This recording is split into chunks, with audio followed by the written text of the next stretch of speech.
Picking back up on page 151. Storm. Like a strong wind, Dad rises from the clouds, strikes down the stairs, swift and sharp and mad as lightning.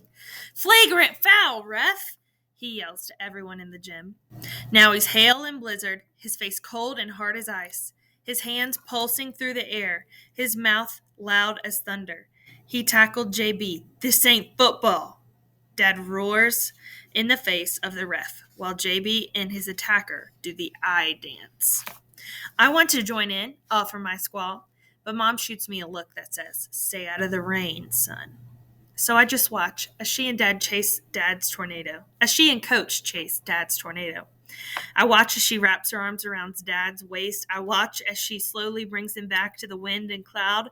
I watch Mom take a tissue from her purse and wipe her tears, and the sudden onset of blood from Dad's nose. The next morning, at breakfast, Mom tells Dad, "Call Dr. Youngblood today, or else." The name's ironic, I think. "I'm sorry for losing my cool," Dad tells us. JB asks Mom, "Can you go to the mall after practice today? There's a new video game we can check out," I say to JB. He hasn't spoken to me in 5 days. "Your brother has apologized profusely for his mistake," Mom says to JB. "Tell him that I saw the look in his eyes, and it wasn't a mistake," JB replies. Profusely. Adverb. Pouring forth in great quantity. As in, JB gets all nervous and sweats profusely every time Miss Sweet Tea walks in the room. As in, the team must thank JB profusely for leading us into the playoffs. As in, Mom said Dad's blood pressure was so high during the game that when he went into rage, it caused his nose to start bleeding profusely. Article 1 in the Daily News, December 14th. The Reggie Lewis Wildcats capped off their remarkable season with a fiery win against Olive Branch Junior High.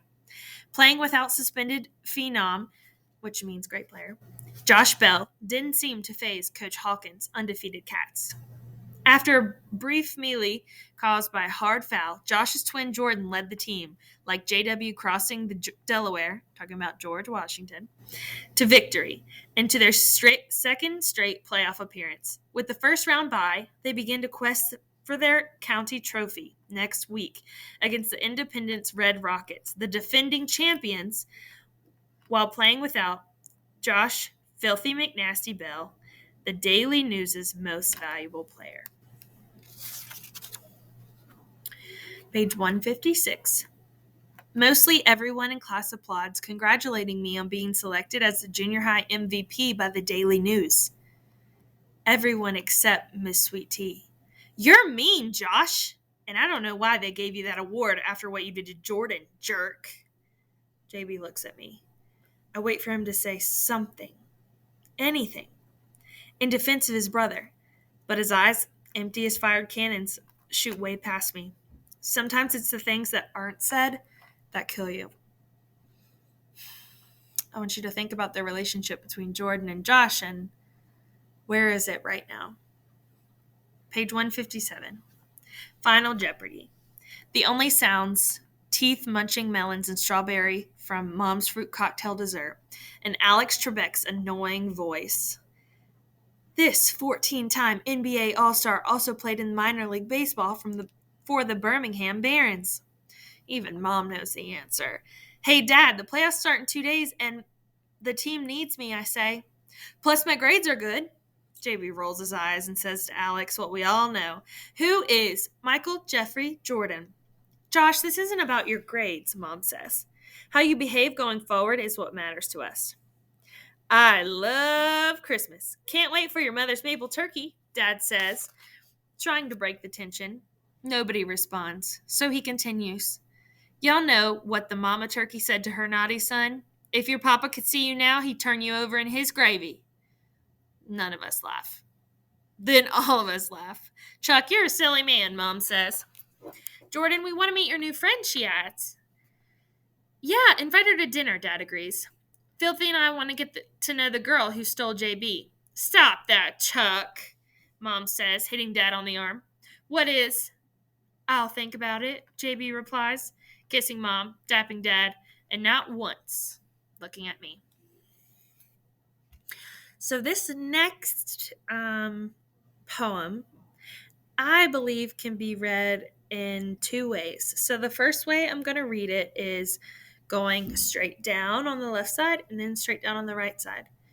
And then the second time, I'm going to read it line per line. So starting on the left and then reading to the right. So the first way, we're going to read down both columns. Dear Jordan, without you, the goal seems broken. Like puzzle pieces, I can no longer fit. Help me heal. Slash me with like two stars, like two brothers together. I am empty with no net. My life was shattered on the court. Can you run with me like we used to? Stealing sun, burning up. P.S. I'm sorry. That was the first way. Here's the second way. Dear Jordan, without you, I'm empty. The goal with no net. Seems my life was broken, shattered, like puzzle pieces on the court. I can no longer fit. Can you help me heal? Run with me? Slash with me like we used to? Like two stars stealing sun? Like two brothers burning up together? P.S. I'm sorry. Page 160. I don't know if you read my letter, but this morning on the bus to school when I said, Vondi, your head is so big, you don't have a 4 head, you have a 5 head, I could feel JB laughing a little. No pizza and fries. The spinach and tofu salad Mom packed for my lunch today is cruel, but not as cruel as the evil look Miss Sweet Tea shoots at me from across the cafeteria. All right, so it seems like Miss Sweet Tea is not a fan of Josh, and they've changed the way that they are eating at home. So spinach and tofu salad instead of pizza and fries. Page 162. Even Vondi has a girlfriend now. She wants to be a doctor one day. She's a candy striper and a cheerleader and a talker with skinny legs and a butt as big as Vermont, which according to her has the best tomatoes, which she claims comes in all colors, even purple, which she tells me is her favorite color, which I already know because of her hair. This is still better than having no girlfriend at all, which is what I have now. You think he's sad about not having a girlfriend? Page 164. Uh-oh. While I'm on the phone with Vondi talking about my chances of playing in another game this season, I hear panting coming from Mom and Dad's room. But we don't own a dog. Page 165. I run into Dad's room to see what all the noise is, to find him kneeling on the floor, rubbing a towel in the rug. It reeks of vomit. You threw up, Dad? I ask. Must have been something I ate. He sits up on the bed, holds his chest like he's pledging allegiance. Only there's no flag. You all ready to eat? He mutters. You okay, Dad? I ask. He nods and shows me a letter he's reading. Dad, was that you coughing? I've got great news, Filthy. What is it? I ask. I got a coaching offer at a nearby college starting next month. A job? What about the house? What about Mom? What about me and JB? Who's going to shoot free throws with us every night? I ask. Filthy, you and JB are getting older, more mature. You'll manage, he says. And what's with the switch? First you want me to get a job, now you don't? What's up, Filthy? Dad, Mom thinks you should take it easy for your health, right? I mean, you didn't make $1 million playing basketball. You don't really need to work. Sorry, he said, I mean, didn't you make $1 million playing basketball? You don't really need to work. Filthy, what I need to do is get back on the court, and that's what your dad needs. I prefer to be called Josh, Dad, not Filthy. Oh, really, Filthy? He laughs. I'm serious, Dad. Please don't call me that name anymore. You gonna take the job, Dad?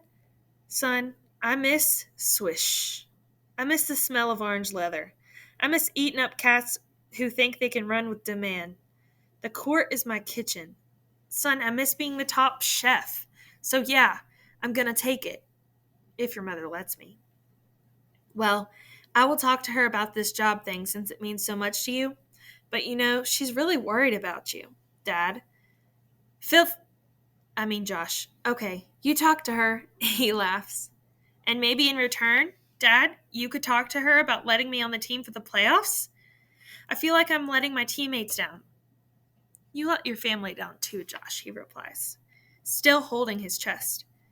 So what should I do now, Dad? I ask. Well, right now you should go sit at the dinner table, Mom says, standing at the door, watching Dad with eyes full of panic.